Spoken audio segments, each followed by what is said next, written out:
Vivian was one of those girls people never forgot once they set eyes on her.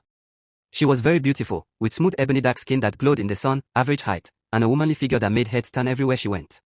She was not slim, neither was she too fat, but had medium-sized curves, round breasts, and buttocks that gave her a graceful walk. One thing that made her stand out even more was her hairy skin.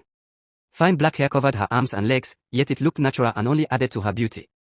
Vivian lived in Ikonegbu, Owerri, but not in a normal house. She stayed in a small old house that stood close to the edge of a burial ground. Every morning before lectures, neighbors would see her stepping out from that lonely area, neatly dressed, her shoes shining, her books in hand, and her smile lighting up the street. Nobody ever asked her why she lived there, they were too distracted by her beauty. Whenever Vivian passed, men would lose their senses. Taxi drivers, tricycle riders, bus conductors, even men selling in shops would call out to her. Some would fight among themselves just to get her attention. In school, the situation was worse. Vivian was a student of Alvin Ikoku College of Education, Owerri, in the Department of English and Literature. Her presence in class always caused trouble. Male students wanted to sit beside her, and those who could not manage it would end up quarreling with others. Cult groups in the school, who normally had their own affairs, began clashing because of Vivian. Leaders of different cults wanted her to belong to them alone, and their boys often fought bloody battles in her name. Lecturers, too, were not left out. Some would call Vivian to their offices and promise her better grades if she gave them her time. Others became jealous and bitter whenever they saw male students close to her. More than once, students failed their exams simply because a lecturer suspected they were Vivian's secret lover. Outside school, Vivian's charm was just as strong. Young men from Imo State University, Federal Polytechnic Nikit, and even men working in offices across Owerri, all came for her. She never lacked boyfriends. Tricycle and bike riders never collected transport fare from her, they saw it as a privilege to carry her.